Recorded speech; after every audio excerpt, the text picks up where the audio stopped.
সেই সাদা ঘর, হাসপাতালের ভয়ঙ্কর রহস্য। কোনো শহরের এক পুরনো সরকারি হাসপাতাল, কিন্তু এই হাসপাতালের ভিতর আছে এক অদ্ভুত রহস্য। একটি সাদা ঘর, যেটা আজও তালাবদ্ধ। লোকেরা বলে যে কেউ সেই ঘরে ঢুকেছে, সে আর কখনো বেঁচে ফিরে আসেনি। হাসপাতালটি তৈরি হয়েছিল প্রায় 70 বছর আগে। প্রথম দিকে সব স্বাভাবিকভাবেই চলছিল।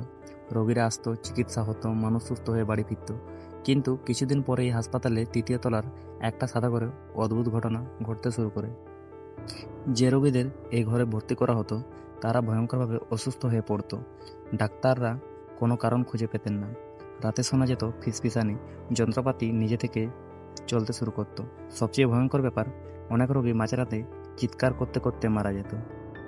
নার্সরা বলতেন ঘরে ঢুকলেই কারো উপস্থিতি টের পাওয়া যেত।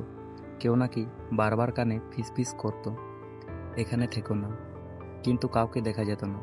অনেক নার্স চাকরি ছেড়ে চলে যান, ডাক্তাররাও ভয়ে থাকতেন। অবশেষে কর্তৃপক্ষ সিদ্ধান্ত নেয় ঘরটি চিরতরে বন্ধ করে দেওয়া হবে। দরজায় শক্ত তালা দেওয়া হবে, ভিতরে কেউ না যায়। ঘরটি তখন থেকে সাদা ঘর নামে পরিচিত হয়। রোগী আত্মীয়রা দূর থেকে ওদিকে তাকাতে সাহস করত না। বহু বছর পর এক তরুণ ডাক্তার নতুন চাকরিতে যোগ দেন এই হাসপাতালে। কৌতূহলী স্বভাবের জন্য তিনি সাদা ঘরের রহস্য জানতে চান। সহকর্মীরা তাকে বারবার সাবধান করেন, ওদিকে যেও না। কিন্তু তিনি এক রাতে চুপি চুপি তালা ভেঙে ঢুকে পড়েন ভিতরে। ঘরটি ভয়ঙ্কর নীরব। ধুলো জমে আছে, টেবিল চেয়ার ভাঙা, দেওয়ালে পুরনো দাগ। হঠাৎই ডাক্তার একটি ঠান্ডা স্পর্শ টের পান। তিনি ঘুরে তাকাতেই দেখেন একটি সাদা পোশাক পরা মহিলা, রক্তমাখা মুখ, ধীরে ধীরে এগিয়ে আসছে।